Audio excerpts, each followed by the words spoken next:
Fellow countrymen, at this second appearing to take the oath of the presidential office, there is a less occasion for an extended address than there was at the first. Then, a statement somewhat in detail of a course to be pursued seemed fitting and proper at the expiration of our 4 years, during which the public declarations have been constantly called forth on every point and phase of the great contest, which still absorbs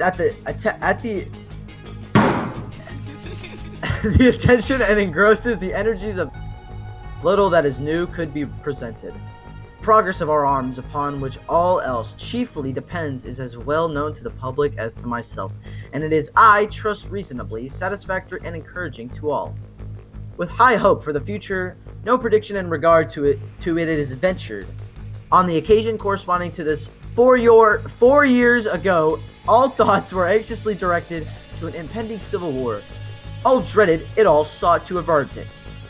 While the inaugural address was being delivered from this place devoted altogether to saving the Union without war, insurgent agents were in the city seeking to destroy it without war, seeking to dissolve the Union and divide effects by negotiation.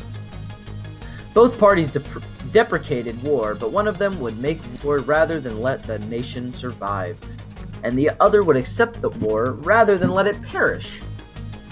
In the war game, 1/8 of whole population were colored slaves, not distributed generally over the Union, but localized in the southern part of it. These slaves constituted a peculiar and powerful interest. All knew that this interest was somehow the cause of the war. To strengthen, perpetuate, and extend this interest was the object for which the insurgents would rend the Union even by war, while the government claimed no right to do more than to restrict the territorial enlargement of it. Neither party expected for the war the magnitude or the duration which it has already attained.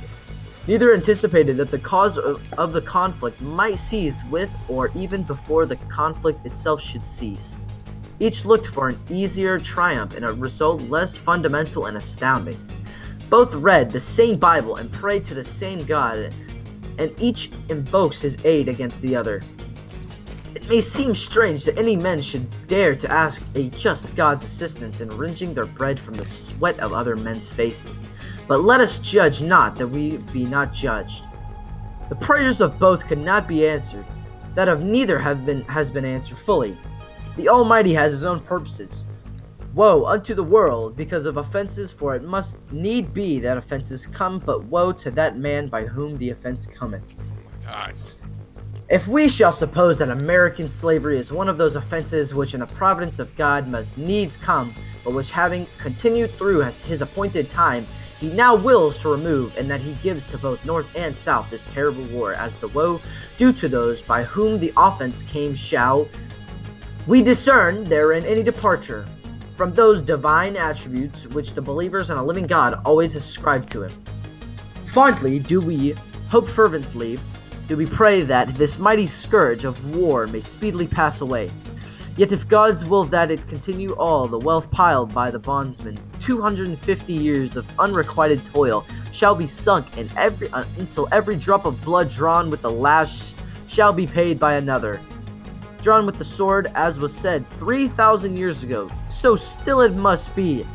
The judgments of the Lord are true and righteous altogether, with malice towards none, with charity for all, with firmness in the right, as God gives us to see the right. Let us strive on to finish the work we are in, to bind up the nation's wounds, to care for him who shall have borne the battle, and for his widow and his orphan, to do all which may achieve and cherish a just and lasting peace among ourselves and with all nations. Yay! We gotta read this side now. Oh my God, is there more? Yeah, this is the 4score and 7 Oh. years one. What was that 4 one? and 7 Wait, what years was that ago, one? our fathers brought forth on this continent a new nation conceived in liberty and dedicated to the proposition that all men are created equal. Now we are engaged in a great civil war, testing whether that nation or any nation so conceived and dedicated can long endure. We are met on a great battlefield of war. We have come to dedicate a portion of that field as a final resting place for those who here gave their lives that that nation might live. It is altogether fitting and proper that we should do this, but in a larger sense, we cannot consecrate, we cannot hallow this ground. The brave men living and dead who struggled here have consecrated it far above our poor power to add or detract. The world will little note nor long remember what we say here, but it can never forget what they did here. It is for us, the living, rather to be dedicated here to the unfinished work which they who fought here have thus far so nobly advanced. It is rather for us to be here dedicated to the great task remaining before us, that from these honored dead we take increased devotion to the cause for which they gave the last full measure of devotion, that we here highly resolve that these dead shall not have died in vain, that this nation under God shall have a new birth of freedom, and that government of the people by the people, for the people shall not perish from the earth. Woo! God bless America.